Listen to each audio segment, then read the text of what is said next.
badass computer geeks like hanging out. One guy. Dude, they put us down. Look, It's a conspiracy. We're gonna go back at this again. So, it's the guy on the grassy knoll. Oh my goodness. All right, so we're back with Shop Talk. Sorry about that. Not actually sure what went on. There's some gremlins in the studio. You said batshit crazy. Let's try that again. Shit, what nuts?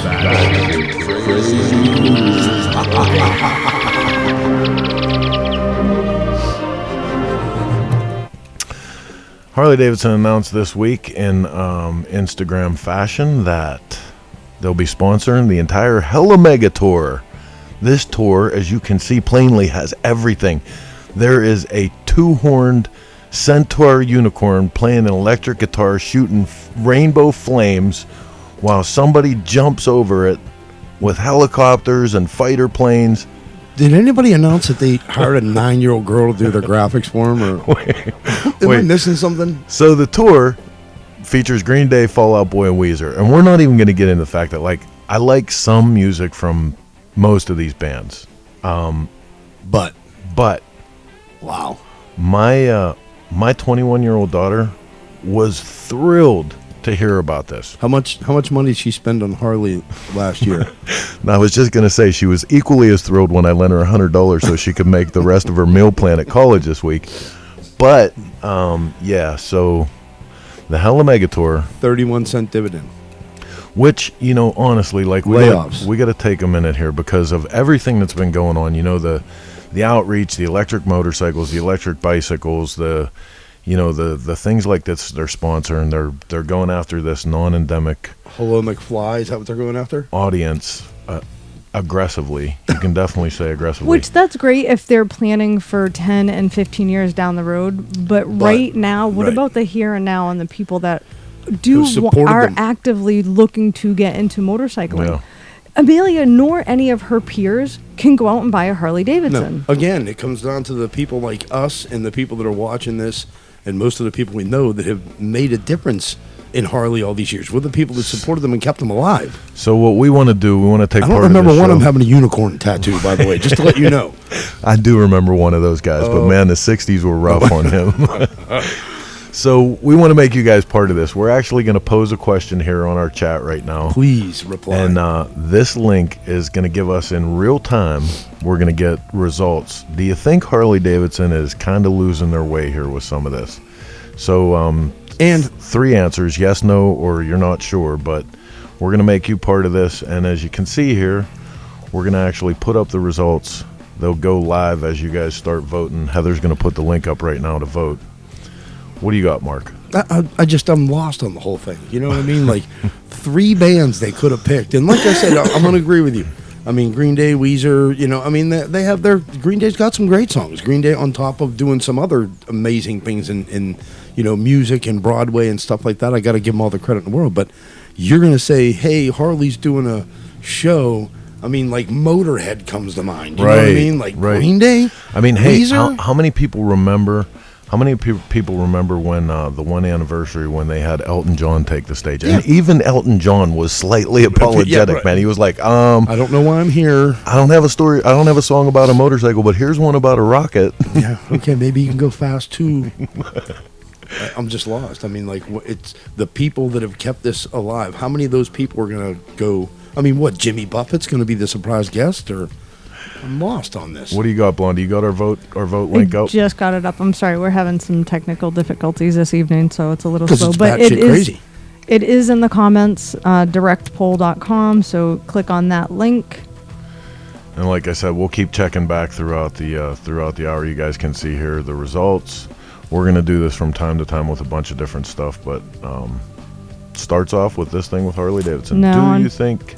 Fortunately, they're just going to have to post their poll, their thoughts in the comments. The poll is not working. Again, we have some gremlins in the studio. I'm not sure what's going on.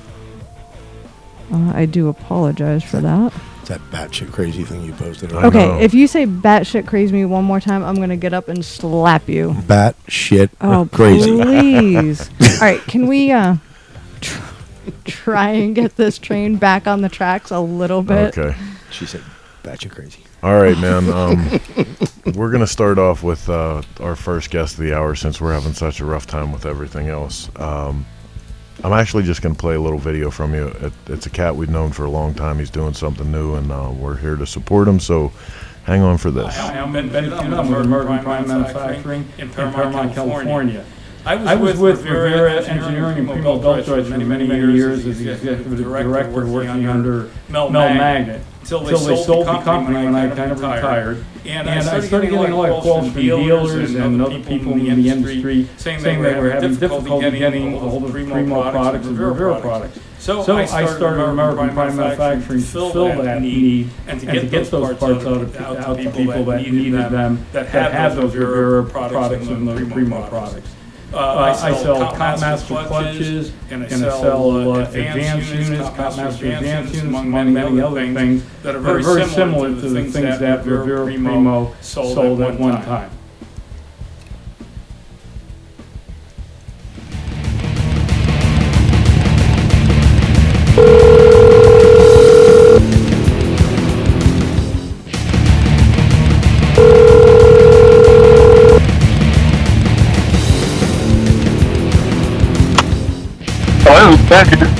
Ben, how you doing, man? You're live on Shop Talk.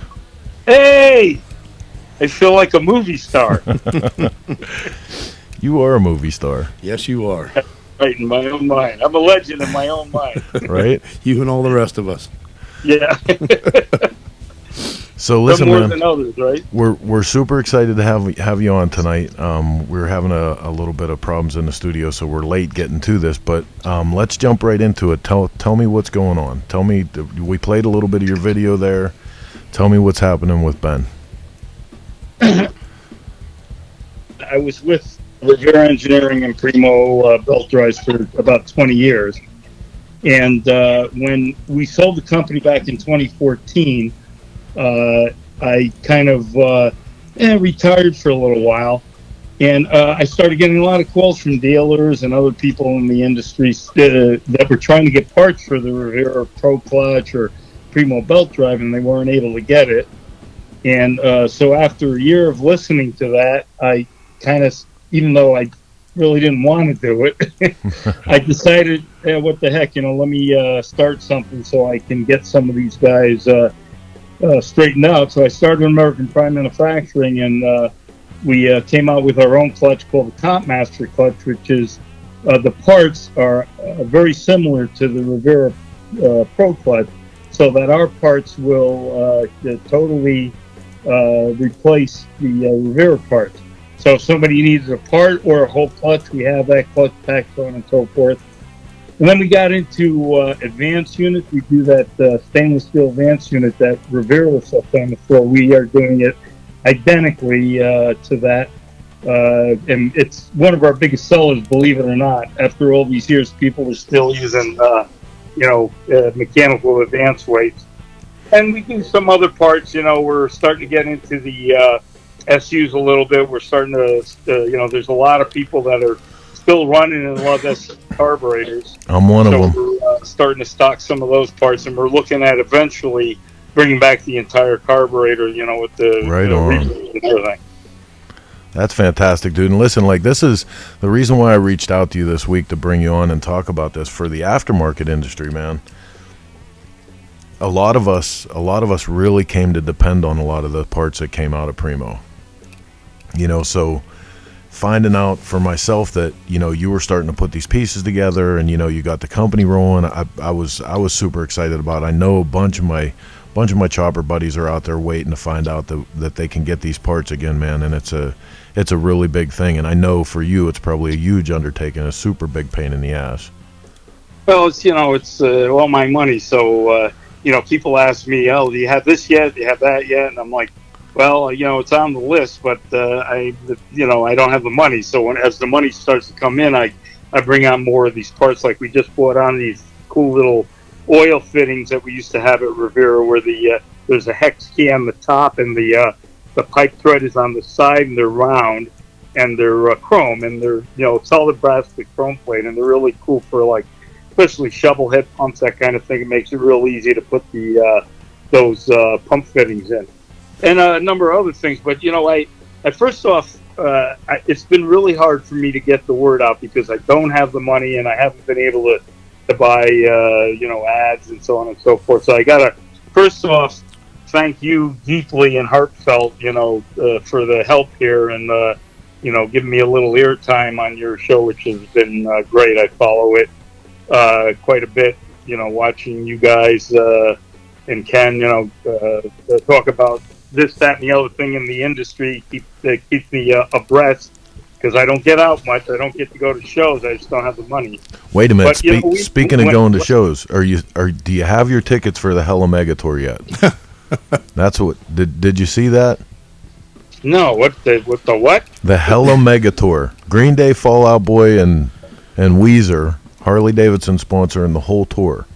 So on the show poster, there's a unicorn. He's with so excited. Two he can't even horns. reply. He's blowing rainbow fire. I mean, this is. Is AOC on the lead bike? Nice call. Oh, you got me there. You got me there, boy. Dude, when this all went down, a couple of years ago, to see, that company was part of my soul. I lived 5 minutes from Rivera at the time, and it just I was the face of the company. I traveled everywhere for the company, and when it started coming apart and falling to pieces, and they weren't shipping stuff, and it broke my heart. The owner, the last owner, which was John Ventriglia, who's a good friend of mine, him too. He couldn't believe what was going on. So I've had a lot of support and a lot of well wishing from people to do this. And I'm not a young guy. I'm 68, so not as old as you, of course, Chris. And I appreciate that. But he doesn't miss a chance. You look so much younger, though. Yeah, no, he doesn't. But I didn't. I didn't. Initially, there's a lot of trepidation on my part, and to put all that money out because I am not young and I can't start over. So if this doesn't work out for me, I may have to, step up and come to your place and see if you got any openings for like janitorial or. I push a bean broom, bro. Hey, listen, man, we got room for you here anytime, but as long as you're making the products, the quality that you've always been behind, because that's really what's got to be the hardest thing in all of this for you. I mean, not only were you like the face of this thing, like you were the point of contact for so many of the customers, and so much of this product was driven by. Hey, this just shows his passion. Yeah, in all reality, you put your life into this, and when it started falling apart, apparently it hurt you. So for you to come and step up like this, a lot of people are thankful that you're coming back because obviously you're one of the people that brought it to the table in the first place. So maybe you can put it back on track. So well, that's my focus. It's heartfelt, because I'm a rider and I put all the shit on my own bikes, and I also, let's face it, I worked for Rivera and Primo for 20 years, so every part on my bike, every bike that I own, and I own quite a few bikes, have Rivera products and Primo products. So it kind of was self-gratifying because I needed parts too. So I figured, well, let me, and I'm not going to make shitty parts, or put on my own bike. They got to be good. So I wanted the same quality, the same manufacturing techniques. I wanted, a part that I could be proud of and people would like to put on their bike. So it's a good part. They're well made. And the other part, and I just got to throw this out, and you may be able to kind of relate to this. People all through my career are always shouting out, "Oh, it got to be made in America, make it in America." God bless USA, and I'm very patriotic. I'm all about that, right? So you make it in the USA and you put it out there, and it doesn't cost pennies to make stuff in the US. Yeah, right. I can go to China and make this clutch for a quarter of the price. But I made it in the U.S., and here's my price. Oh, well, that's too much. I can't afford that. I can get it online for half the price. But, come on, man. You know what I'm saying? I mean, do you feel that? Funny how people don't stand behind what they preach most of the time. So that's the God's honest truth, No, you got so that was a big thing for us for a long time. We used to do a once a year Made in America issue, and we used to do a column every month. It was called Buy America or Die. But the truth is, like, that was back in the day when things were so black and white. Yep. It either was or it wasn't. And I mean, we live in an age today where, whether it's the politicians or the governments or whatever of the different countries, they've made it so many shades of gray that it's hard to tell. Like, you get down to what's the percentage of it that's made in America, Oh, yeah. I get you. Well, truth be known is that all the major components of my stuff is made right in the U.S., right in Southern California, in fact. And there's a reason why, and believe me, I am not a proud Southern Californian. I hate this state. It's so anti-business and unfriendly. It's just scary. But I wanted to start here because I knew all the vendors and all the other operations like hard face anodizing and black oxiding, so on and so forth, hardening and heat treating, so on and so forth. So I make everything predominantly in the U.S., but there's some things like some of the bearings I use are made in Japan, or some are even made in China. So your outsourced products aren't American made. Right, but right. I check the quality. I'm ferocious about checking quality. I've rejected a couple of shipments from some manufacturers of some of the products I do that aren't the major components. But all the hubs and the drive hubs and the frictions and steel plates and all that stuff is made right here in Southern California, that I can attest to. And the quality, like I said, one of the things that I do point out is, quality is a mindset, and it doesn't matter whether the product is made in the U.S. or in freaking East Pineapple or East Cupcake or wherever the hell you want to talk about, but it's all about quality. So, I mean, you look at this phone I'm on, the iPhone, that's a piece of quality. I mean, it's a really well-made phone, by and large. It's made in China, but the mindset of that company is all about quality. That's how they've gotten so big. So the same thing is with me. I've got a mindset that's all about quality. So no matter where that part comes from, it has to meet my standards before it goes into that clutch or whatever I'm making. Yeah, in all reality, it doesn't really matter who makes the part as long as there's pride put into it and they're concerned about longevity and, you're not buying. And the customer, Yeah, the customers, who's spending the money. So it's nice to see that not only the parts that you're making here yourself, handmade, but you're taking the time to make sure that the customer gets the best product they can get, whether you're hand making it or not. So a little bit of pride in what you do is somewhat what's lost in some of this world, Yeah, exactly. There's a lot of people that buy stuff overseas and then resell it.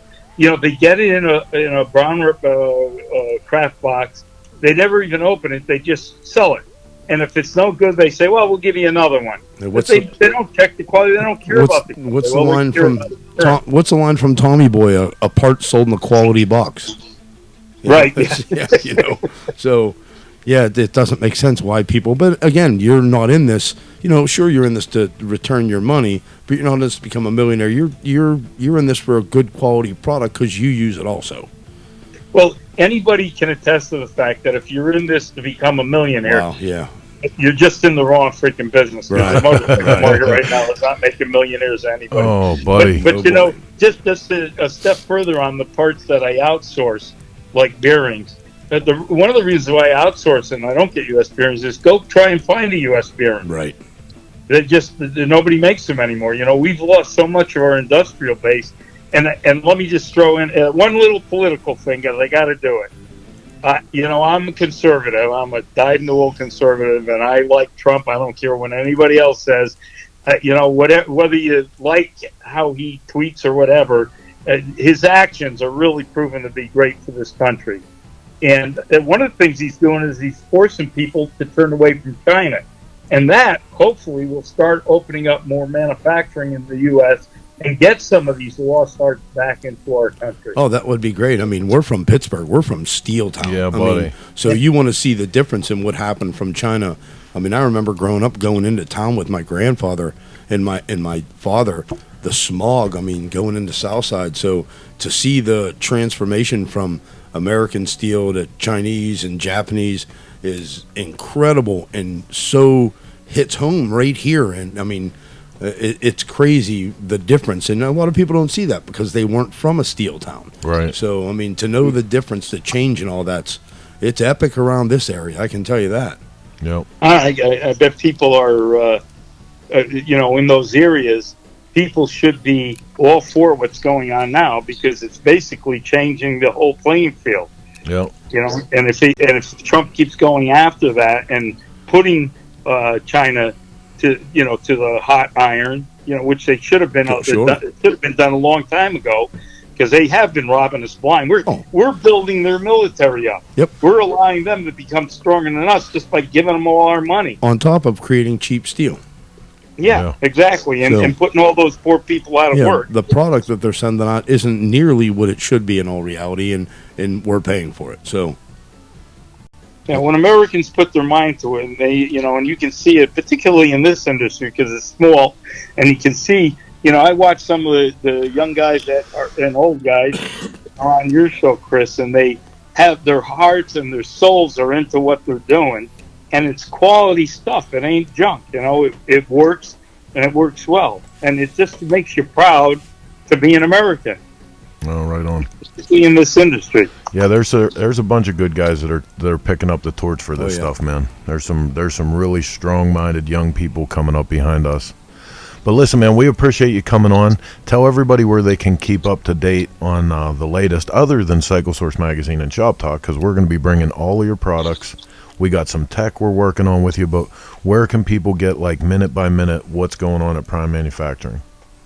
Well, they can either call me at 562-321-1989, or they can go on our website, which is www.americanprimemfginc.com, or they can listen to Cycle Source. Right on. Perfect. I did post a link to American Prime Manufacturing in the comments if y'all just want to go there and click on it.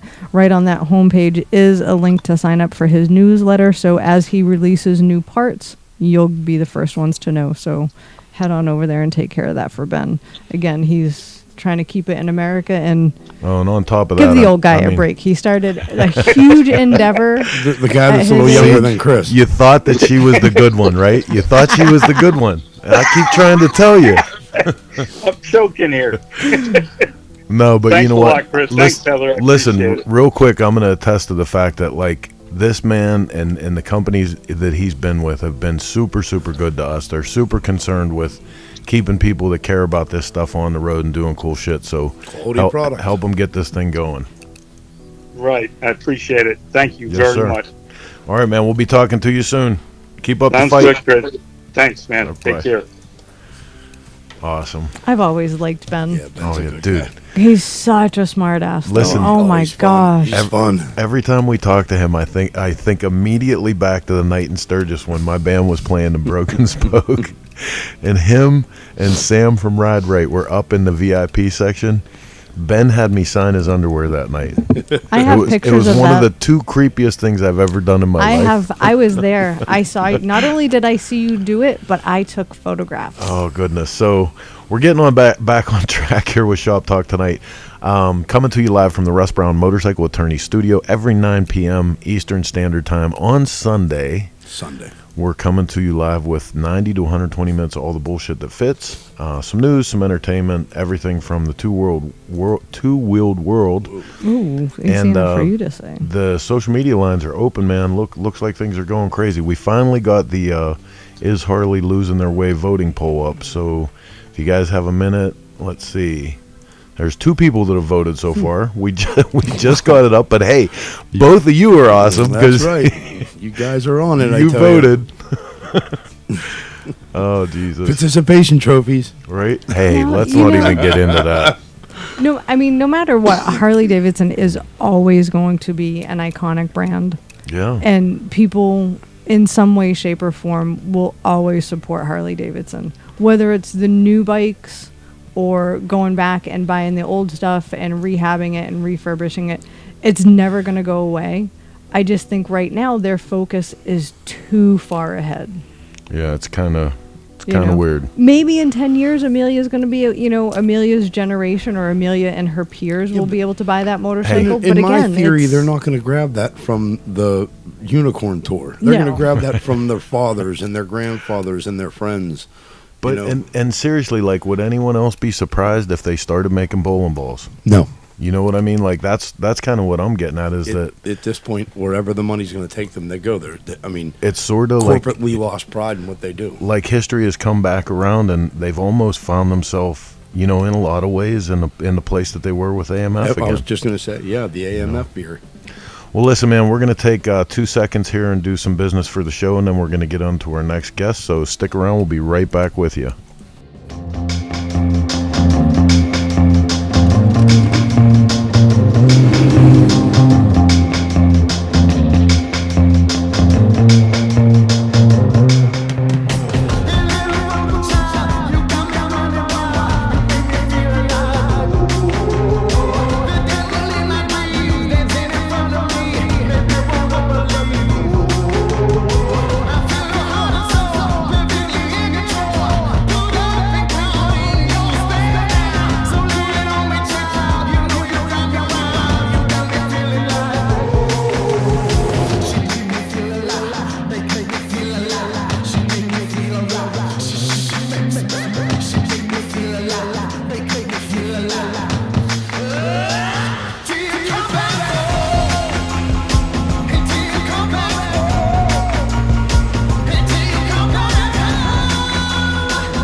Over 40 years ago, Russ Brown set out on a mission to help injured riders. We fight for the rights of riders every day because we are riders. And we know what you're going through. If you're injured in a motorcycle accident, don't fight the insurance companies with just any lawyer. Call 1-800-4-BIKERS. These guys will have your back. If you go down, call Russ Brown. Motorcycle attorney!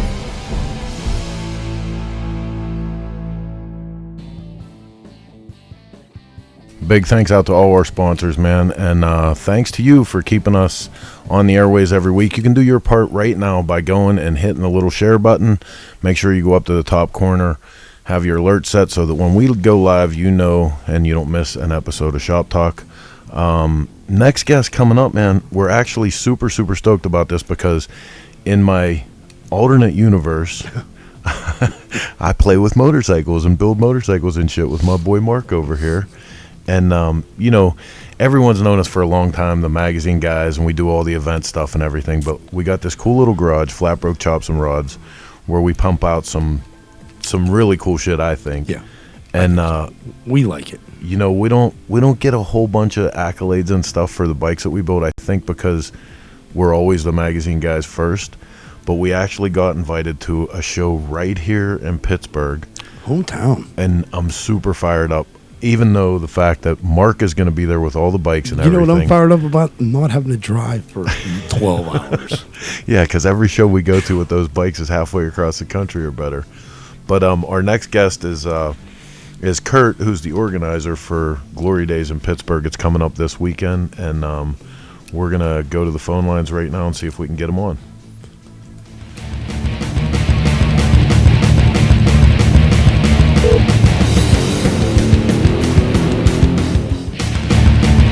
Hey guys.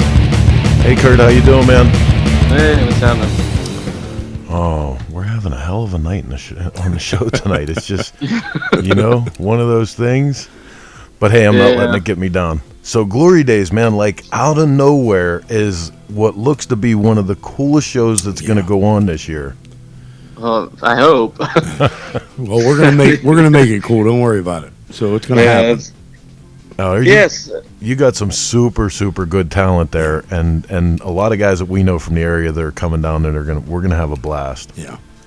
Yeah, I hope so. I mean, the weather is the one thing we're like, please just hang on, but it looks like it's okay for now.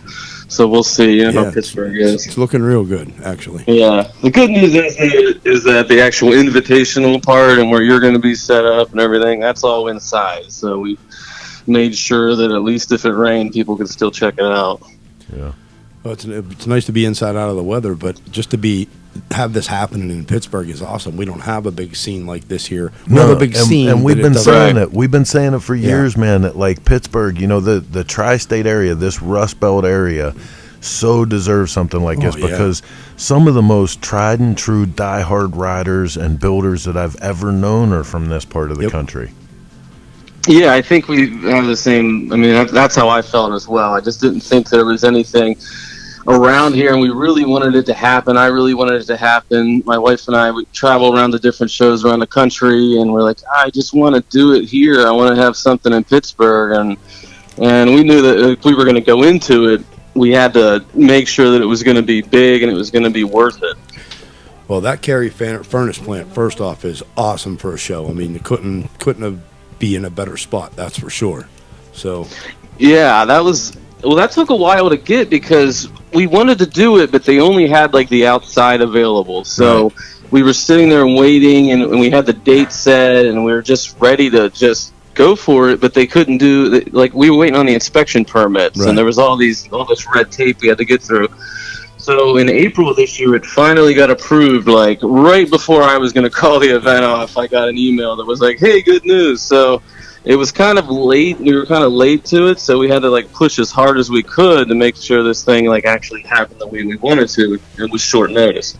Well, I can tell you, everybody that I've talked to has said they're shooting to make it down there. So it's cool that we were invited to be a part of this because we're really looking forward to getting set up down there and finally we never get the chance to show our bikes here in Pittsburgh. Right. Our bikes are always everywhere all over the country, and we ride them all over the country. And it's a bit odd because one of the first things that people, Chris will vouch for this, one of the first things that people say when they see our bikes is, "Oh, they're beautiful, but you can't ride them." We're like, dude, we ride these things in Pittsburgh. Yeah. A lot of guys... Come on out in the hills with me, boy. Yeah, like you'll see, a lot of the people are going to walk by our bikes, and they're going to be like, wow, no front brakes, and no this, and like they're as rideable and they're as comfortable as anything else out there. But the nice thing about this and what you're doing is the group of bikes that are going to be there. I mean, it's not just choppers, it's not just Harleys. You have such a diverse group of bikes that are going to be on that platform. It's going to be awesome. Yeah, we tried to keep we wanted to give the local builders something to do. We wanted to have like a platform for them. So there was that where we were like, hey, all these little shops, the garage shops around town, we wanted to get everybody involved. We wanted to get you guys involved, and it worked out that way. Everybody's kind of excited about it. But on the other side of it, we wanted to show off other builders that they might not have seen from around the country that we've seen in other shows. Some really talented guys, whether it's from New York, Buffalo, Canada, wherever, to bring them in and hopefully inspire some more people to get involved around here. And I mean, and you're right. Like I ride choppers, I ride cafe racers, whatever I can, and it's like people do kind of look at you whenever you're at a gas station, and they're just like, "How do you get around on that thing?" And it's like, it's more interesting, but you can do it. No, man, I'll tell you what. Like I said, you have some killer talent coming from all over the country, and that's what I meant about Pittsburgh. The tri-state area here deserves that because there was always, man, like when we first started Cycle Source, it was 23 years ago. There was 14 Harley Davidson dealerships and like 30 aftermarket shops within a 100-mile radius of the city. And those shops were always busy. Always. And I mean, that's really come down a lot, man, and it breaks my heart when we do get to spend time at home anymore. It breaks my heart to see that, that the scene is kind of gone down like that off. But then I see what you guys are doing, through Pittsburgh Moto and the Glory Daze show, and like you're keeping that alive with the stuff that you're doing, and that's the biggest thing that we thought this was great. Thanks. I mean, we're trying. I think I'm right there with you. I think there's a lot of people that ride around here, and the one thing we noticed, especially when starting like Pittsburgh Moto, the publication, was that it just seems fragmented. that like a lot of people weren't getting to know each other the way that they used to. So like one shop might not even know the other shop existed, and so on. And we get a lot of people asking us, hey, where can I go in Pittsburgh to have this done or that? So it is kind of nice that we're able to point people in directions, especially for the little guy, the welder, fabricator, and give them some work, and even just kind of showcase what they've done. And that knowing your group is really important. I mean, something we've come to definitely understand is that as a group, you grow faster. I mean, we were last weekend, we're with a bunch of bike shops, and they had just done the Golden Bolt, and the guy that won the Golden Bolt had problems, and his competitors who were other shops, they all stepped up and helped this guy. So as a group, it really makes a big difference, and you can actually get out to the masses so much faster. When you know, there was a lot of things too, like back in the day in Pittsburgh. I mean, it's gonna sound kitschy now to say this, but like bike nights kind of started in Pittsburgh. You know, the old bike nights at Rosebud and Metropole. Yeah, and that was one of the first bike nights ever. Up at the Quaker Steak and Lube, and like then the Voodoo Lounge, like the whole scene just blew up when the Voodoo Lounge hit the Strip, man, and it was so badass. But that stuff's all gone, you know. Yeah, it is kind of a bummer. I remember Metropole. But there are some bike nights here and there, and we hope that with Glory Days, I hope that it gets people interested in it again, at least a little bit, and then it starts to grow again. And I think it absolutely will. And it would be great to do that, because Heather brought up a point. We had gone to one with a friend of ours, Ed Fish, here last week, and like I sort of nicknamed them now beer night that you ride your bike to. We all rode bikes. We got to the parking lot, and everybody went inside. There wasn't a person outside by their bike. Yeah, it was like 100 yards away from the motorcycles to where everybody was hanging out. And I remember one of the first bike nights at Metropole, Spirit Harley Davidson asked me and a friend of mine, Ed Lazowski, we had a drag bike, to bring that bike down, and people flocked around that thing. Nobody was in the bar. They were mad because they didn't sell beer. They were people were too busy looking at the bikes, and that's what it comes down to. I mean, it's bike time. Well, see, we kind of had that thought with Carrie too, because we loved the idea that if you know Carrie Furnace and if you're looking above it, there's two buildings, and we're going to be in the powerhouse building. But in between, there's this area called the courtyard, which is like a grassy area in between like these large structures. So we were like, we need to have the bikes inside here. This needs to be like bike only parking, and it'll be really gnarly because people could just walk around, and it kind of creates a secondary show. Right. So that was the idea, was just like a parking lot. Let's create a secondary show where we can actually hand out some prizes to people that ride in and things like that. Oh, yeah, because some of the people that come to these shows have some of the coolest bikes. We see that at bike shows all the time. We'll go out in the parking lot and find these people and have them enter their bike into our shows. So, I mean, some of the guys build the coolest shit. Yeah, and it's just hard for me to find those people, like online. There's no way for me, unless I know them personally. Right. So seeing these things show up in some of these really gnarly old bikes it's good to see. Well, this is definitely something I'm looking forward to. I know Chris is pretty upset. We've had multiple conversations on the fact that he's not going to be here for it, but Mark gets the coolest show that our stuff's coming out to this year. I'm super pissed because I'm going to be halfway across Pennsylvania at another gig. You'll be there in spirit. Yeah, that usually happens. The people that help us and are kind enough to help us always get the good shows. The good house. Kind enough to help? Even Mark has the good beard. You know what I mean? I didn't want to say... Look at that thing. Mark got the good beard. Hold on, wait. Kind enough to help? I've been here 23 years. Kind enough to help? Mark, I was just talking about people in general, not you. Not everything is about Mark Versacetti. Yes, it is. This morning my dad told me when we woke up. Again. I was just saying, in general, the people that we are blessed to have work with Cycle Source, people like you and Roadside and all of those people, I was doing it as a whole, not just you. It's okay. You'll be all right. So, anyway. I'm going to make a cardboard cutout of you. We'll put it right there. So it looks like Hey, I've been telling him to do that for a while. Jeff Holt did, and I don't know why Chris doesn't. There you go. And it worked. He's actually gone to shows as a cardboard cutout before. Jeff Holt, yeah. We should do that. Either the cardboard cutout or the stickers. Right. You could see his stickers everywhere. So listen, let's talk about you a little bit though. Tell me how you got into motorcycles and how you decided to ruin your life and get involved with a magazine and. Yeah, we'll get into that. No, I grew up racing motocross like a lot of people around here. Motocross was awesome in the tri-state area with District 5 and 12 and everything like that. And I just kind of stayed in it. I had a motorcycle shop when I was a little younger. My dad and I ran it. We did a lot of racing stuff, a lot of parts. We made a lot of our own stuff. And from there, I kind of learned the web. I started selling things on the web, went to college for business and design, and then kind of went out. But the one thing that always stayed with me was motorcycles, and I feel that anyone who's a motorcycle enthusiast can tell you the same thing. Like, no matter what you do, it's always in there. It's just in your blood, and there's nothing you can do to get rid of it.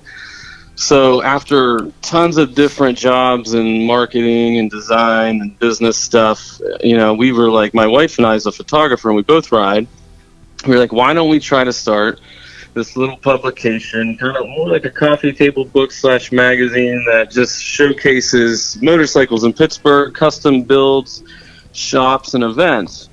And that's how Pittsburgh Moto got started. I mean, at the time, I'd been working with other travel and arts magazines. I'd been doing like event production and things like that, and it just kind of took off from there. Yeah, it's definitely not an easy industry to run through. That's for damn sure.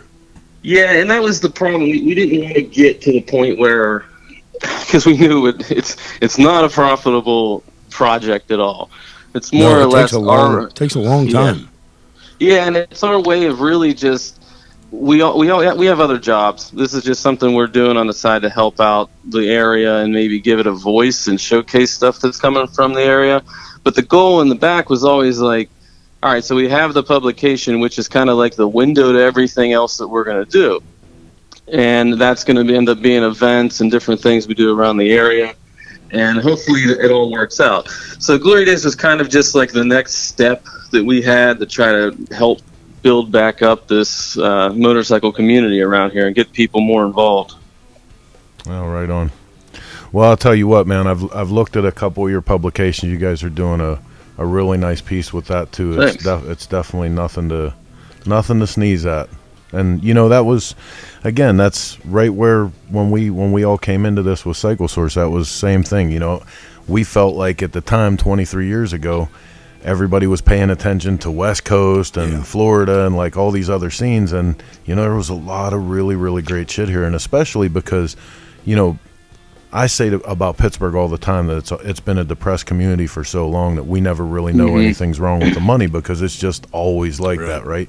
So for guys to make custom bikes here and custom cars and stuff, like, it's a real commitment. They really gotta set aside time and money that's a little more precious even here, because it's so hard to come by. A little bit more dedication. And I'll tell you, it seems like we found out more that everybody's like, oh, West Coast is cool, West Coast. We seem to be doing the same thing as fast, if not faster, than they are.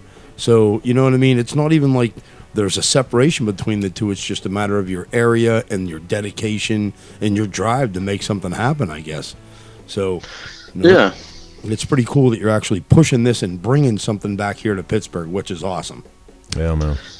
Yeah, I mean, it would be hard to do like a Pittsburgh Moto publication in LA or something like that. I mean, we realized that would be really tough. But it wouldn't in all reality. You'd be able to do it as well as you would here. I mean, this culture's that wide. Your magazine's pretty cool, so it's got the opportunity to do this in any city. That's I think the big difference is the kind of dedication, like what you're talking about, is doing the something. Time and exactly.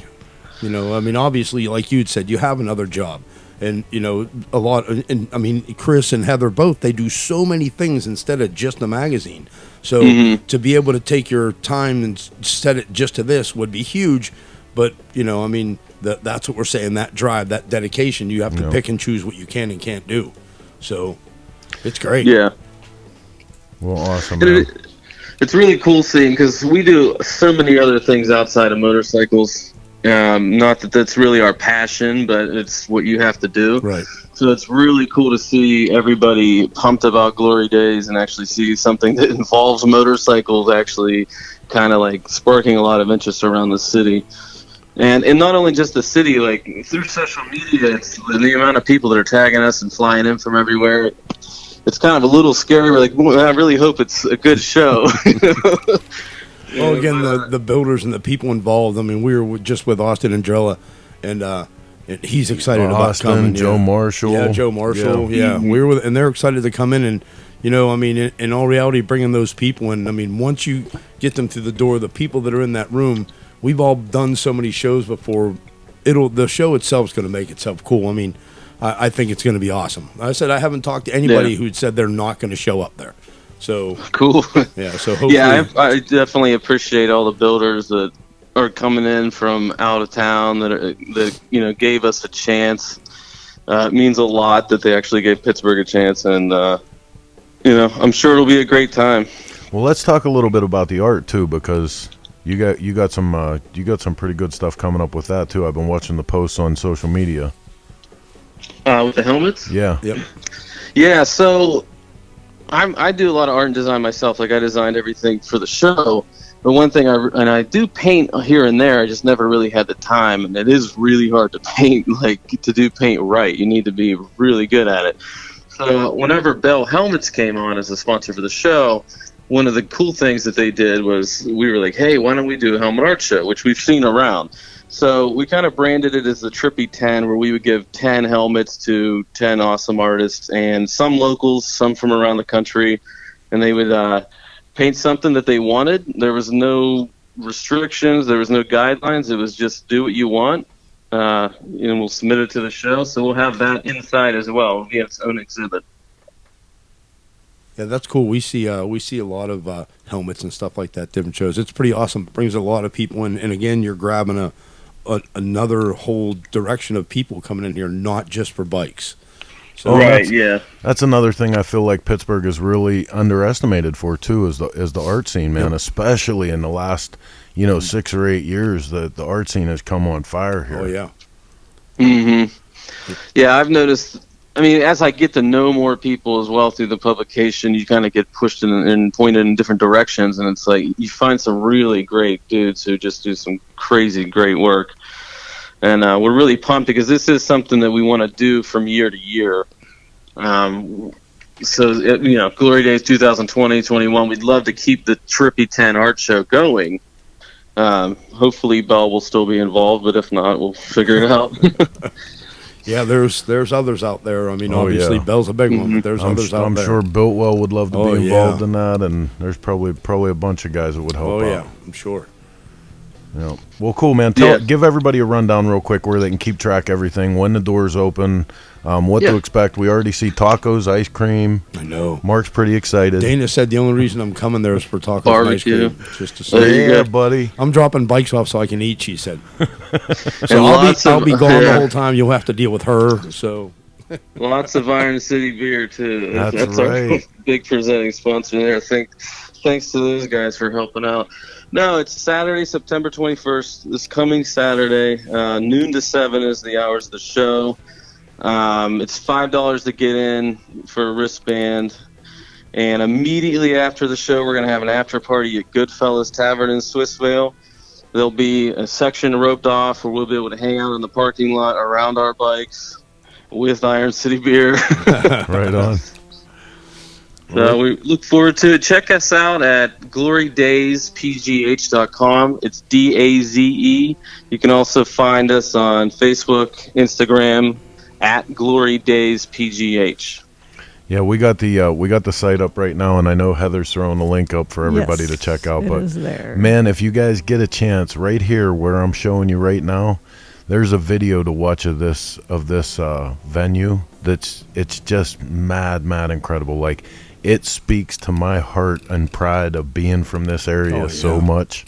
Again, that's the heart of this whole area was the steel, was the mills. So awesome that you guys are doing this thing here, man. Listen, I appreciate you being here with us tonight and taking some time with us and letting us be part of your really cool show. So we'll thanks a lot. We'll see you at Thank Carrie's you guys. Furnace. We'll see you on Saturday. All right, see you then. Thanks. All right, man. Later on. Right on. Yeah, it's gonna be pretty cool. Looking forward to the Pittsburgh thing here. God, we're getting old, Mark. I know. I quit. The whole time he's talking, I'm thinking about the last 23 years. I can't believe you still talk to me. I was thinking about ice cream and tacos myself. What do you got, Blondie? Not a whole lot, actually. Everybody's quiet tonight. The feed's quiet. Shares are down. It's really crazy. I don't know. Oh, is it football season? It is. There's the Damn problem. it. It is. There Well, listen. is the Well, issue. football is stupid now because they won't play the national anthem on television at the beginning of games anymore. So Are I you refuse kidding to me? watch it. Yeah. Too controversial, they said. I refuse to watch it. If the national anthem is too controversial, NFL, you can kiss my tuchus. Well, Yeah, that's a bunch of crap. While people are making $30 million a year for throwing a football around and beating their wife. Doesn't make any sense to me. You know? They don't all beat their wife now. Some of them do. But, we got to throw the good and the bad in there, you know? But I agree. If you're not going to play that, I mean, this is just... It's ridiculous because of controversy. Well, and dude, it starts and ends with the opportunities you have for being in this country. In this country, exactly. So, yeah, it's a bunch of crap. Anyway, I want to remind you guys again that we're coming to you through the courtesy of the Russ Brown Motorcycle Attorney Studio. Shop Talk every 9 p.m. or every Sunday, 9 p.m. Eastern Standard Time. And what's going on with our poll? What's that looking like? Same 2 people. Mm-hmm. So you guys know how this works, right? We ask a question, we put up a poll. Yeah, but they have to scroll to find it. So, I mean... Let's not confuse anybody here. I know. We are now the geezers. Damn right. Yes, we are. I know. Did you ever think you'd be the old guy, Chris? I knew it was going to happen. I just didn't think it was going to happen already. Well, no, you're kind of an old soul. Like, you're very old-fashioned. You're a little bit of an old soul, so... Weirdo. You can a little bit kiss my AKA ass. grumpy old bastard. All right, well, listen, we're going to take 2 minutes again real quick here and check in on our boy Bill Dodge and the BC Moto Invitational, do some business for the show. We're going to be right back and get to our next guest. Stick around.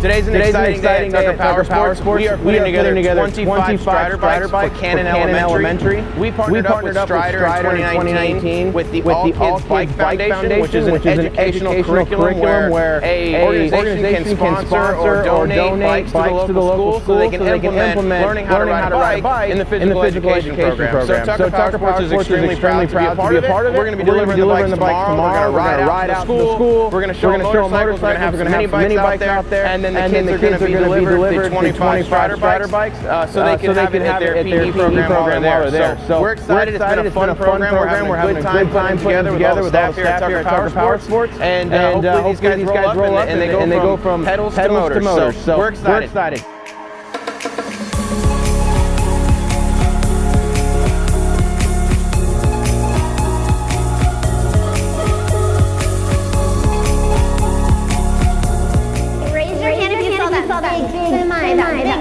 Sitting out front this morning. They've been working on something very cool just for you.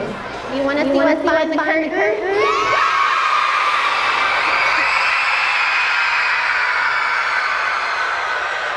So they have provided our kindergarten first grade cub with these Strider bikes that are going to start with balance, move to pedal, and then eventually move, hopefully in your life to a love of riding. Who's excited and ready to ride those soon?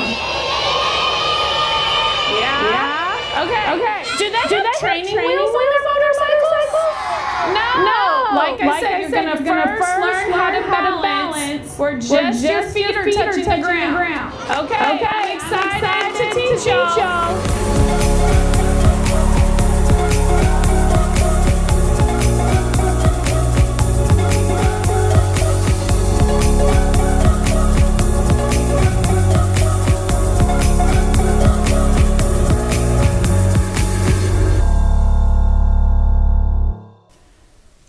Boy, the people with Strider really been doing a lot of good stuff, man. We gotta commend them and Tucker Power Sports for getting involved like that. Because when you see that, like when you see kids really digging excitement on something like that doesn't have a video game control attached to it, like that's awesome. That's awesome. And to bring some of that education or some of the athletics back to education, I mean, a lot of schools are canceling those programs. Right. Between that and shops and it's crazy. I mean, that's where we grew up. That's what made the difference for me. I don't know. I think maybe Cycle Source and its followers should do some sort of thing to raise money. I know how much it costs to sponsor a classroom. Yep. And it's about $4,000 to bring 25 Strider bikes to a school. I wonder if our readers and our followers would be interested in bringing that to some kids that may not otherwise have it. Well, that would be awesome. I do have a sister that works in an elementary school. There you go. In principal in an elementary school. And there's nothing better than community direct charities, right? Yeah, absolutely.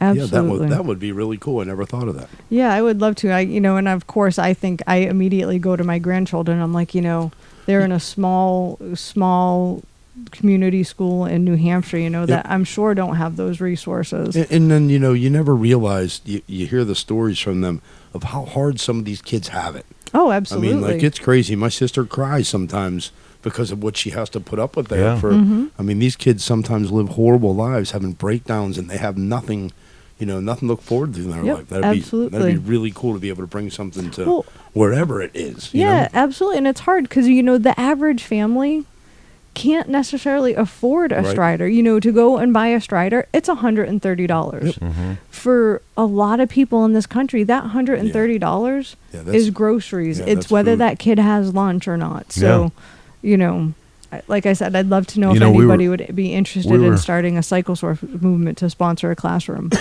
We were talking like in kind of smart-ass fashion last week about the electric bicycle and how, lazy kids and blah blah blah, but the truth is, I mean, like, a lot of people that I know in our community and everything shop at Walmart to get a price for a bicycle that they can just afford to have their kids on a pedal bike, right? Let alone the price of an electric bicycle. Yeah, those the Stasic electric bike that's Harley's working on for the kids right now is the cheaper of the two is $650. Yep.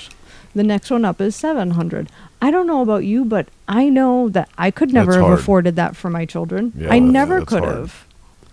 Yeah, it's crazy. That, I mean, obviously the cost of making them's up there, but somewhere along the line, if there's a way to bring something to somebody who can't afford it, would be fantastic. And I do like the fact that Harley is doing something for the youth generation. I do. Right. I just don't know that if I think that my personal opinion is if that is the right thing to do for the youth generation. Again, what average family can afford a $700 electric bicycle for a kid, especially if they have multiple children? Right. Yeah. All right. Well, I hate to do this to you guys, but we're late getting to our third guest of the hour, talking about really big shows. One of the ways we like to end the year off is at the David Mann Chopperfest, and we're going to get some updates here real quick. Go to the phone lines, see if we can get Tory on.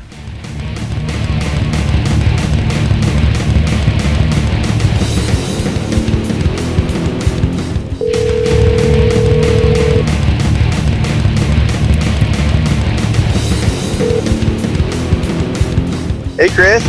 Tory, what's up, man? You're live. All right, man. How you doing? How are you guys? Dude, Good. I'm doing okay, but in pre-show, we're putting your pictures together, and I saw the picture of you surfing, and immediately I was homesick for a place that I don't live. Oh, man. Oh, it was killing me. You can't be homesick for a place you don't live. It doesn't work that way. Well, I miss surfing in California. I do. Oh, it's the best. Nothing beats it. Right. I mean, riding bikes, is probably the next closest thing, but, riding a wave's pretty great. Absolutely. So listen, Chopperfest is going to be on us before we know it. It is. Yeah. So thanks for having me on the show, you guys, to talk about it and get the word out. We really appreciate it. We're going on our 16th annual this year. Can you believe that? I can't, dude. I can't. Yeah. That's what Mark and I were just saying. We're all getting old. Yeah. You know, we were kids just like a minute ago doing this stuff. Didn't you just do an editorial? We were young ones. Yep. Yeah. So he can't remember. He's getting old. 16th annual. I mean, 16th. it honestly just keeps getting better and better though. Like the level of art, the level of motorcycles that are there, the personalities. Always been top, so yeah. Yeah. I mean, really, it's like one of those things. You know, it's just it's just grown into just a huge tribute and celebration of David's life, and you know, I mean, it's just everybody coming together for all the right reasons, you know, celebrating the Norman Rockwell of motorcycle artists and the lifestyle he depicted through his paintings just coming to life for that day. It's just, it's incredible. It's an amazing experience. And I'm just feel so honored, and it's such a privilege for me to be kind of the glue behind the scenes of the event. But it's really the artists, the builders, and you know, everybody that's just man fans that really make the event so special. Well, and you can see too, like right now I'm scrolling through the web page and the history of Chopperfest. All the people from the industry that reach out to help make this thing what it is too is just you can tell how important it is to everybody. And every one of these people had those pictures hanging on their garage wall. I mean, everybody. Look, we're sitting in a garage right now. They're all over the walls here. It's a studio. It is. Yeah. It's a studio / garage.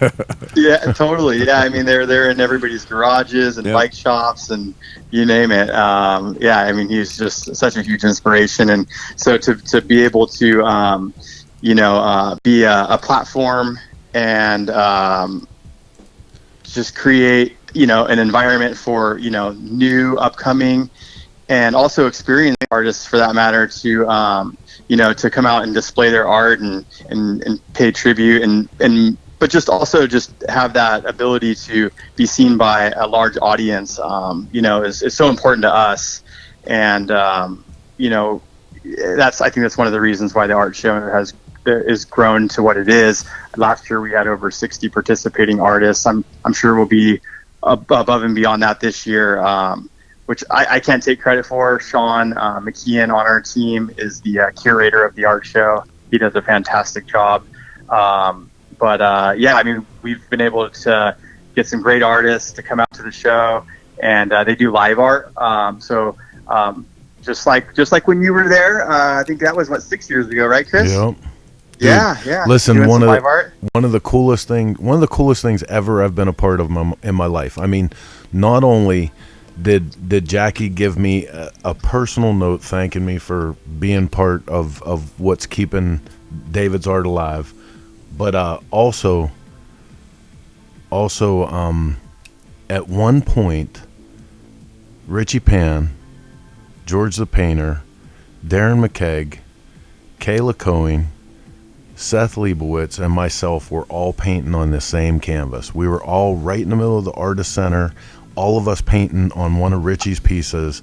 That I remember. I will never forget that. That was one of the coolest things I've ever been part of. Where is that painting? I have no idea. Oh man, I don't either. But now that you bring it up, I'm gonna do some investigating and see if we can't find out where that is. But that's a great memory to have, and I remember that day. It was great. That being a Richie painting too. Oh yeah, yep. Yeah, maybe we'll have to revisit something like that this year. Do like a collaboration painting. That would be incredible. That could be really cool. And you could even make it as simple. Chris did this at the Broken Spoke Gallery one year. Is they just left the canvas and the paints out, and as artists went by or had a few minutes. Yeah, we started out by roughing in a general design. Somebody sketched out the general design, and then we just put a palette there, man, and we just let people go to town. Yeah, that would be great. I love that. Tribute to Richie or something. Looking back on this would be awesome. Yeah, dude, that would be awesome. That would be awesome to kind of create a Richie style piece of art or recreate a piece of his. That would be awesome. Yeah, bring everybody back in to let them bring back a piece of that history. Yep. Well, let's do it. Just like last year. I think it was last year when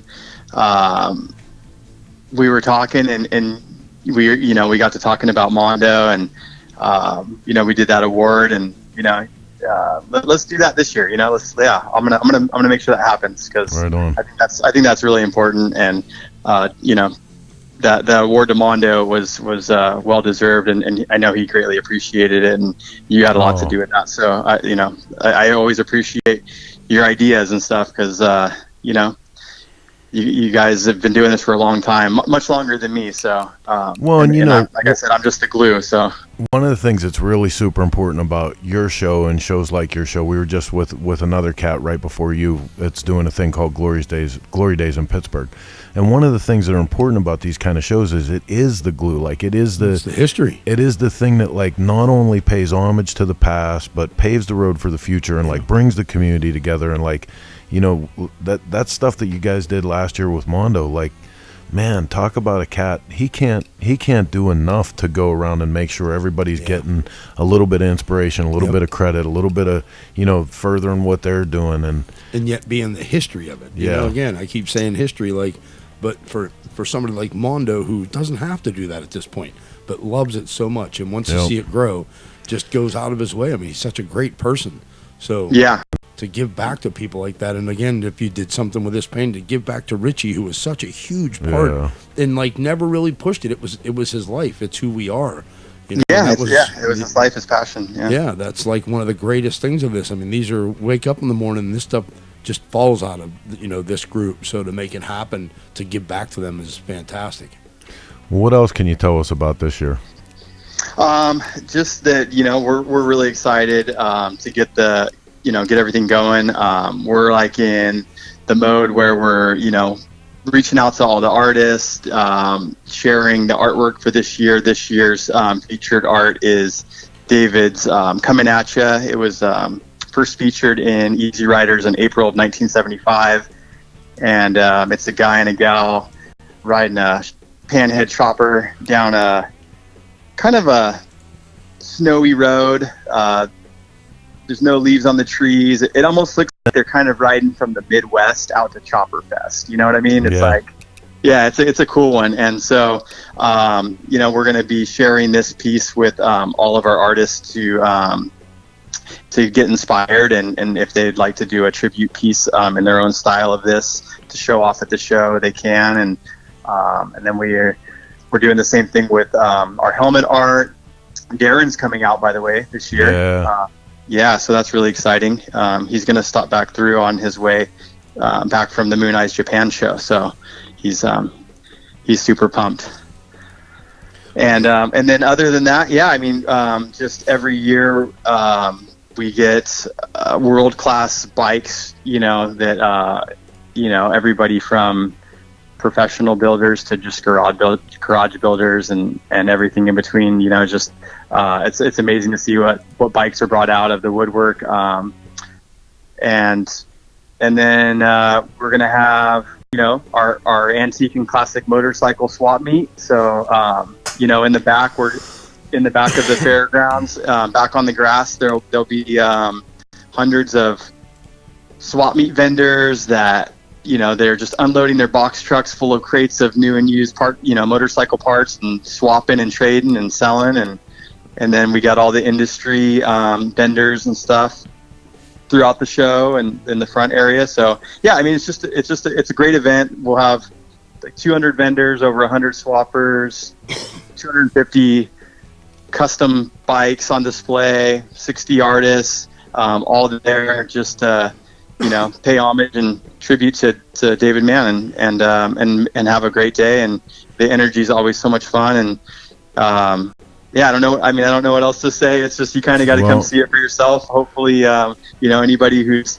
thought about coming or who's heard about the event, will make it out. And then usually what happens is once you come once, it's just it goes on your calendar for years to come. So it's definitely not one to miss. And so what are the odds if we stay in town for a couple extra days, maybe we could get some board time? That's what I want to know. I want you to take me to that spot. Yeah, I would say 100%. All we can do is hope that Mother Nature cooperates and provides some swell. But I can definitely take you to that spot. I will. We can definitely get you.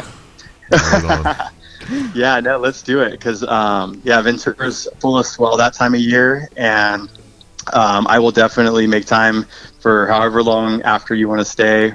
I'm just stoked you're going to come out. Dude, so I got to tell you about the first time that I made it to Chopperfest, and I can't even remember what year it was, but it was, all of this was so new to me, and like, shit still blows my mind today, but there I was the night before the show, and I was sitting at a little hookah bar on Ventura Boulevard, and I was like, man, this is it, dude. Like, how the hell did I get here? I'm in California, smoking a hookah on Ventura Boulevard, waiting to go to David Mann Chopperfest. Like, that was it. Yeah. So it's that kind of being making from it the to other side something of like the that, country, or even like when we first made it, the Love Ride, like shit that you've been reading about and hearing about forever. Like, this is that thing, man. Check it out. Get on the website, make some plans, get the hell out of the. Most of the country is going to be getting cold. Get out to California. Yeah. This is a great way to end the year. You don't have to ask me twice. Right. I would be happy if I never saw snow again, so sign me up. Well, cool, man. Listen, we're going to be bringing you a bunch of stuff on the way to leading up to Chopperfest. But for now, man, I want to thank you for being on and tell everybody where they can keep up to date on last-minute additions and what's going on with Chopperfest this year. Yeah. So you can go to chopperfestival.com and, get all the information. If you want to sign up to be in the bike show, there's forms on there. If you want to be a vendor, there's forms on there. You can get your tickets on there, or you can get your tickets at the gate. We're also on social media at Chopperfest. And, follow us. We'll be updating daily. We have an amazing social media team with Lisa Ballard. She'll keep you up to date on all the latest, greatest stuff happening. We'll be announcing the bands here real soon. We'll have some rock and blues bands playing throughout the day. We'll be announcing which artists are confirmed and all of it. So yeah, follow us. We'd love to hear from from everyone. And come see us on December 8th at the Ventura County Fairgrounds. It's on the grass underneath the palm trees right by the beach. You can't beat it in December. We'll be there. We will be there, and I definitely want to get with you about that collaboration piece, because I think that'd be totally bitchin'. Yeah, I'll get together with you on a separate note, and let's work on that, because that sounds amazing, and I'd love to put it together, and obviously you'd be a big part of that. So. Right on, man. Well, thanks for coming on tonight. We'll see you shortly in California. Yeah, right on, guys. All yeah. Right. Later Thanks on, for bro. having me. Appreciate it. Later. It's one of my favorite shows, dude. Yeah.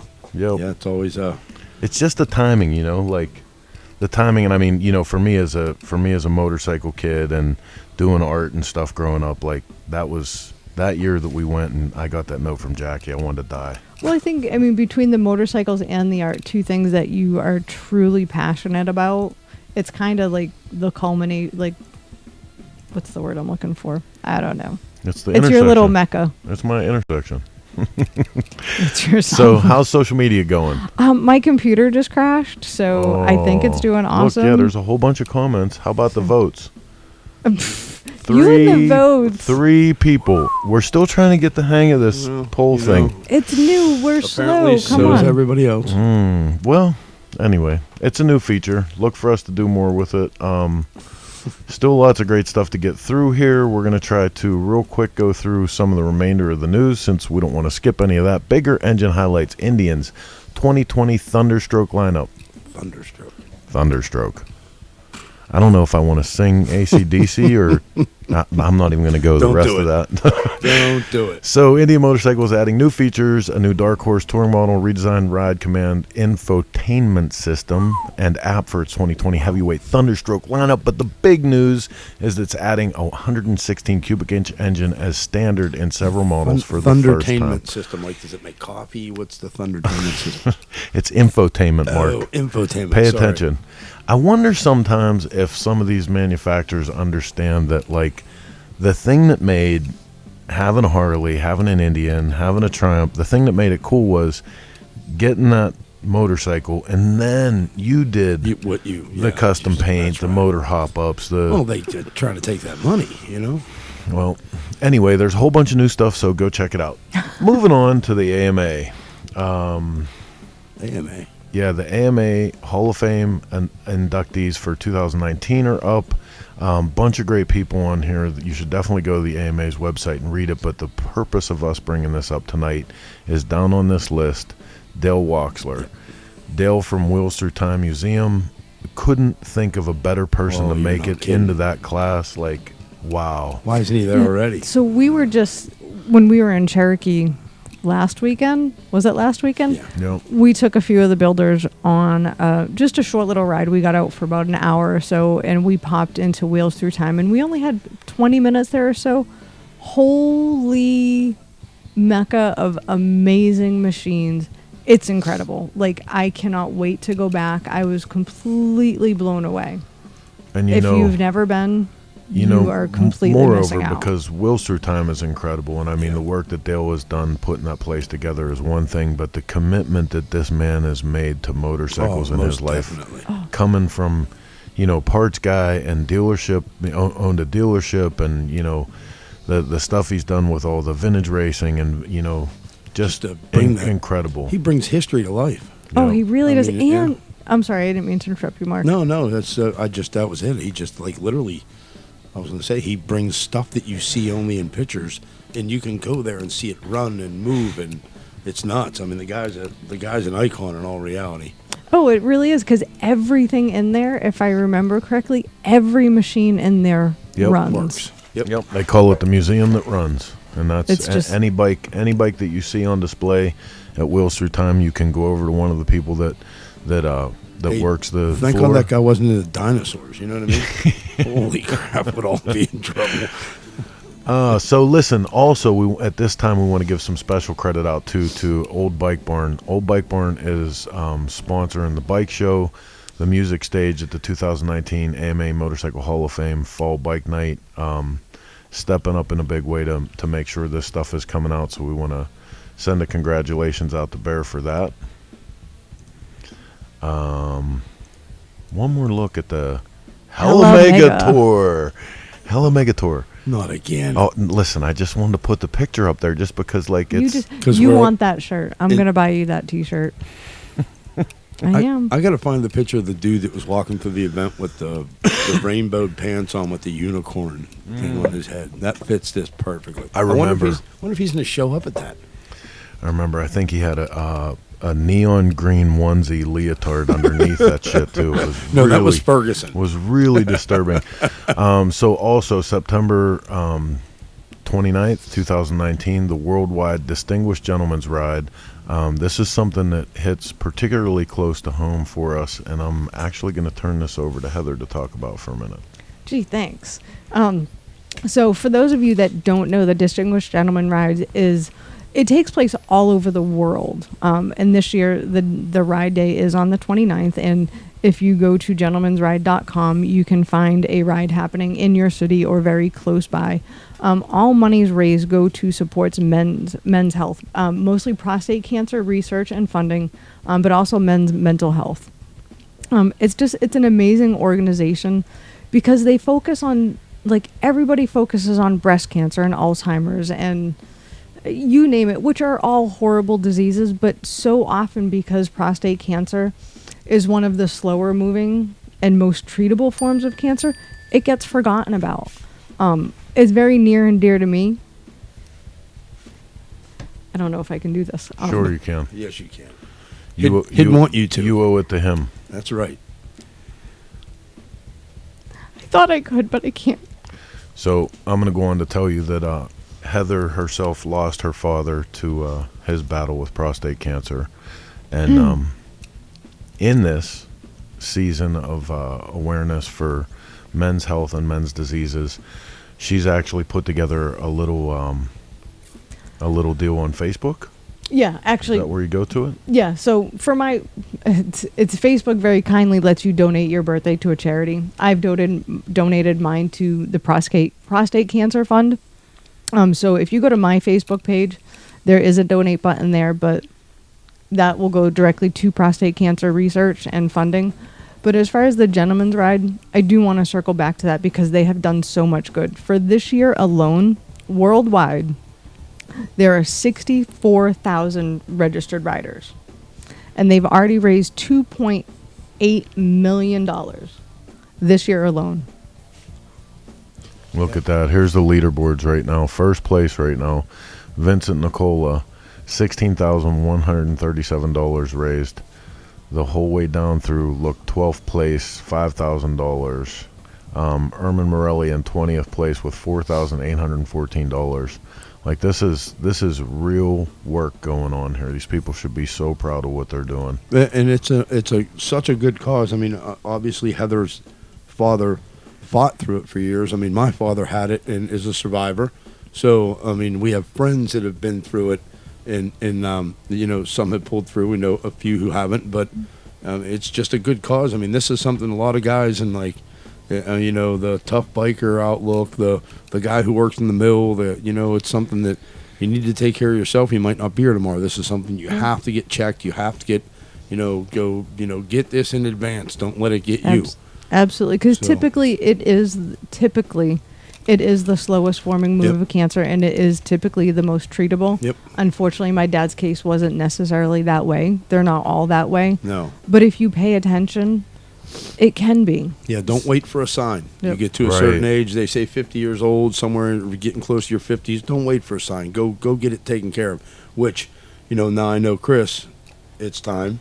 It's time for me. Chris has already been down that road. Yeah, it's time for me. I mean, we all have that coming up. Yep. It's just a matter of getting it done. You know, I mean, obviously with my father, it's a chance. I mean, it's not a hereditary disease, but, you know, again, there's a good chance. It's a lifestyle. So, yeah, it's definitely something that you shouldn't wait on because you might not get a second chance with it. So yeah, and with this ride, they made it a fun, interesting way to give back and to do a little good for your friends, for your peers, for your father, your grandfather, your uncle, your son.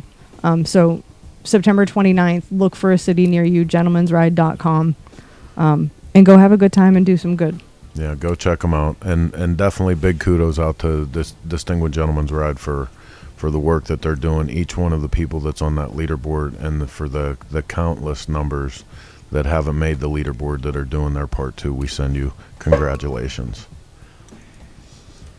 See, I knew you could make it through that. Oh, I didn't think I was going to. So in real short order here, we're going to go through a couple things that we have to get done for the show. Next weekend also, the Full Throttle York Bike Week. We'll be out there doing a show with Mr. Kiefer. We're doing a bike show on Saturday. We're doing some bike games. Come out and have some fun with us. In no time at all, we're all going to be in Tennessee for the BC Moto Invitational and the Tennessee Motorcycle Music Revival, which is going to be an absolute blast. Tons and tons of builders coming down to that. We're looking to have a good time with that. One more time, the Hello Mega Tour. I wish I had an effect on my voice for that. The Hello Mega Tour. You don't even need any sound effects. No, you don't. It actually fits. It would be even better if you had the Peter Brady voice break thing. Whenever you know what the sad part though is? We'll probably get tickets to it for Amelia for some graduation Wait, I or got a sound birthday effect or for whatever. that. The Hello Mega Tour. Oh yeah, you know what? What would be really cool if everybody dropped their kid off there on a Harley. Right. You know, I mean, that's the only shot you're getting to have a Harley in that parking lot. Some other things coming up real quick for the rest of this Rat Pack. Reno Street Vibration, September 25th through the 29th, right around the corner. And more importantly, the American Heat Custom Bike Show. Mondo from Denver's Choppers has been nice enough to invite Mark and I to bring the Flat Broke Chops and Rods bikes out. So we're coming to hang out at the bike show with Mondo, and there's should be exciting. A few other things he's mentioned too that we're going to get to do. And I'm not raspberrying because they're not awesome events. I'm raspberrying because I don't get to go to either of them. Sucks. Well, you know.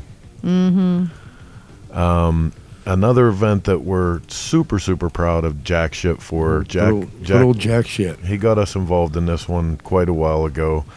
He's been an ambassador for it for shocking longer than I can remember. Bikers for Boobies. Might not be what you think from the title. Bikers for Boobies Arizona is celebrating their 10-year milestone since the conception in 2019. Bikers for Boobies Arizona has provided over 200 women with free mammograms. Each mammogram is $160 plus, totaling $32,000. Bikers for Boobies Arizona also started a generous grants program of survival and medical grants, in which the program has given away over $75,000. So check them out. bikersforboobiesaz.org. Last year, Paul Yaffe built a giveaway bike for them. I'm not sure who's doing that this year, but it's a pretty cool event. Yeah. I think hopefully we'll get Jack shit on within the next couple weeks to talk about it, maybe. Yeah, I'm hoping so too. Jack talk about boobies, it shouldn't be hard to do. No. But it's always fun to talk to Jack. So wait a minute, let's check in. What it's about. There's still only 3 people voting, but oh boy. But who wins? The Hella Mega Tour. Wait a minute, I have another. What is wrong with your sound effect guy? I have another sound effect. Wait. You need to fire your sound effect guy. The Hella Mega Tour. Wow. Oh yeah, it's all happening here tonight, baby. All right, I think we're getting a little off the train tracks again there. Okay, so listen, we have never done this before. This is going to be the first time, and we're going to see how it goes. If you guys are on your best behavior, we'll try this again, but we only have a couple minutes to do this, so anybody that has a phone right now, we're going to take a few call-ins, live call-ins right now. If you call the number that's on the screen, we'll put you on. If you say something stupid, we'll take you off. But there's the number. I'm going to take calls for just a couple minutes before we close out this week's Shop Talk. It's been a blast with you guys, even though we had a couple problems getting the show started. A lot of great stuff coming up. We're super fired up about this weekend for both Pennsylvania events. Yeah, two two NPA NPA. 2 that we don't have to drive 1,500 miles for. We normally don't do one NPA event. Can we maybe talk to them and see if they could do them not on the same weekend next year? That's sort of right. stuff. That would be. You have way more pull with Kiefer than we do in the other end. Well, so. we're going to have to work that out because they're both really good, and we, So this one whole more divide time. and conquer thing. One more time, this is the live call-in number. If you want to be live on the show, couple minutes, we're just doing this to see how it goes. Are they really going to leave you hanging like that? It might be. Wow. Two new features this week. I'm getting totally screwed on. That's it. Where's Carlos when you need him? We're going backward. Yeah, where is Carlos? I don't know. Is he watching football? Was Carlos on tonight? Carlos was here for a minute. I saw a comment from him, but I don't know. All right. Well, let's talk about bringing this back into the station. One more time, I want to remind you that Shop Talk is coming to you every Sunday night, 9 p.m. Eastern Standard Time, through the courtesy of the Russ Brown Motorcycle Attorney Studio. Do your part. Share this. Make sure your friends know that Shop Talk's going on. Set up your alerts so that you know when we go live, and participate a little more than this week. Maybe do some voting. Oh boy. Wait, this could be our first caller. Call from Bug Killer. Oh my goodness. to accept, press 1. To send a voice. Okay, Bug Killer, you're live on Shop Talk. Hey, how are you doing tonight, Chris? I appreciate what you do for us riders out here in the field. Oh, right on, man. And I really think that the goal that Heather had for 500 is kind of low balling, but I definitely feel for her and her family. All right, and, thank you. And like I say, hey, and Mark, thanks for what you do for us too out there. Hey, we all do our best. Had to throw it out there. Right on. So listen, we see you on this show pretty much every week, man. I'm so glad that you called in. I'll try to keep it down. I just try to. I'm just out there feeling for Nugget. Oh, trust me. So Nugget's got it covered. good. Yeah. Nugget and Smalls. I'm coming back as them as my next life. Well, that landmine, Landmine, dude, you could have not picked a better name for that dog, because seriously, he is the laziest dog on the planet. We got a double leash. I had some other pictures that I wanted to forward to Heather in that correlation, but I know her pages for her family and such, but I just that's fine. It's for everybody. My page is for everybody, so it's all good. Well, I sincerely appreciate what you do, and I think maybe you could kind of feel that in me piping up now and then. Oh, I do, and we sure do appreciate it. We really, really do. So while we have you on the phone, we have to ask you what you think about the Hella Mega Tour. Did you get your tickets yet?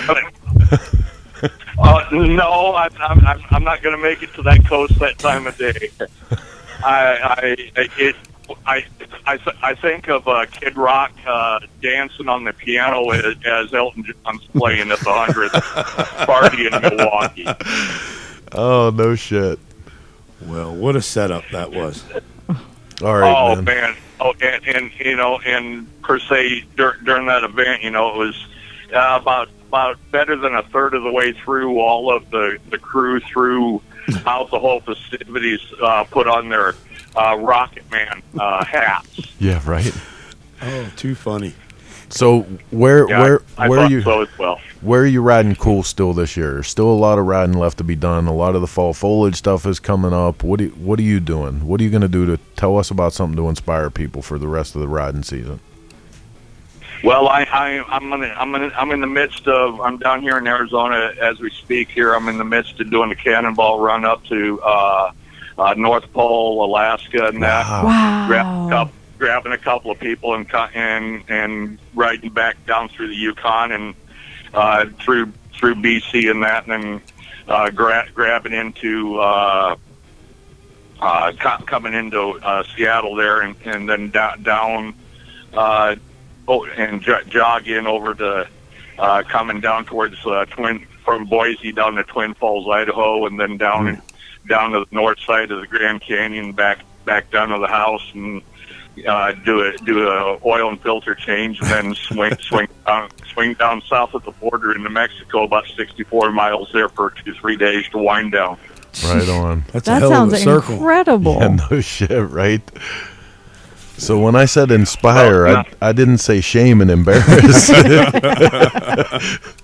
Well, you guys do a lot behind the wheel, you know. I mean, I do a lot of it on you know, I was doing over 60K a year on two wheel, you know, and I did the Weirs Beach. I did all this stuff, you know, and dipping the back tire on both oceans there numerous times a year. And and listen, I've been doing a lot of that since the last couple years. We've been doing all these events, but I got a travel invest with 1,000 miles in a day over 30 times. Yeah. 1,500 miles in a day over 24 times, coast to coast in 62 hours.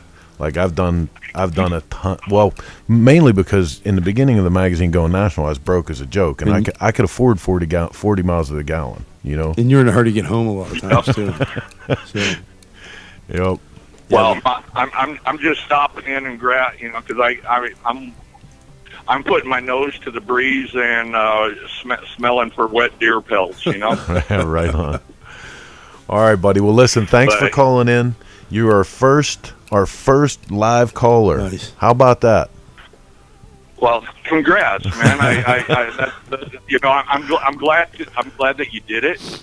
You know, I was wondering, you know, when, you know, you kind of put it out there here a few weeks back, and I had a heck of a time trying to get into this poll thing and such. And like I say, you know, I'm getting sporadic signals down through here, so I wasn't able to grab the link in order to try to get there, or copy paste, as it were.